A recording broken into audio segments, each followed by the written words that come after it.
15 August 2022 भारतीय स्वातंत्र्याचा अमृत महोत्सव। हा कार्यक्रम अतिशय मोठा आणि जोशपूर्ण करण्याचे ठरले। त्यासाठी माननीय श्री जयसिंह शंकरराव मोहिते पाटील यांच्या अध्यक्षतेखाली एक समिती नेमण्यात आली आणि माननीय बाळदादांच्या नियोजनाला सुरुवात झाली।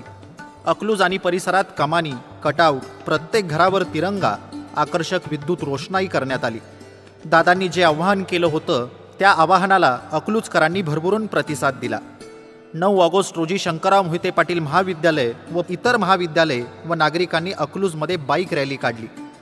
10 ऑगस्ट 2022 रोजी 1200 बाईकस्वारांची बाईक रॅली माननीय श्री संग्रामसिंह मोहिते पाटील यांच्या नेतृत्वाखाली माळशिरस तालुक्याच्या पश्चिम भागात तर माननीय स्वरूपराणी मोहिते पाटील यांच्या नेतृत्वाखाली पूर्व भागात पुरतीस गेली।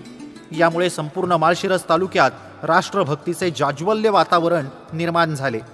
या रॅलीमध्ये महिलांचा सहभागही उल्लेखनीय आणि स्फूर्ती वाढवणारा होता। रविवार दिनांक 14 ऑगस्ट 2022 रोजी मुख्य कार्यक्रमास सुरुवात झाली।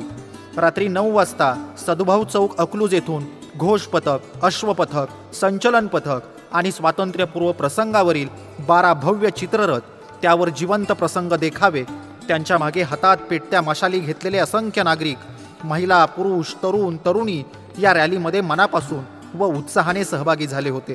रात्री 11 वाजता ही रॅली विजयसिंह मोहिते पाटील क्रीडा संकुल अकलूज या ठिकाणी पोहोचली। त्या ठिकाणी भव्य असा वॉटरप्रूफ मंडप उभारण्यात आला होता। मुख्य व्यासपीठावर माननीय बाळदादा साहेब व मोहिते पाटील परिवारातील सर्व सन्माननीय सदस्य उपस्थित होते। सदर कार्यक्रमात 1,27,000 आबालवृद्धांनी सहभाग नोंदवला। माननीय बाळदादांच्या एका आव्हानाने ही किमया साध्य झाली। शेवटी माननीय श्री विजयसिंह शंकरराव मोहिते पाटील यांच्या शुभहस्ते ध्वजारोहण झाले। राष्ट्रगीत, ध्वजगीत व नंतर सारे जहां से अच्छा हे गीत झाले। शेवटी भारत माता की जय, वंदे मातरम या घोषणांनी या अभूतपूर्व कार्यक्रमाची सांगता झाली। अशा आदरणीय बाळदादांना व त्यांच्या स्फूर्तिदायी विचारांना आमचा मानाचा मुजरा।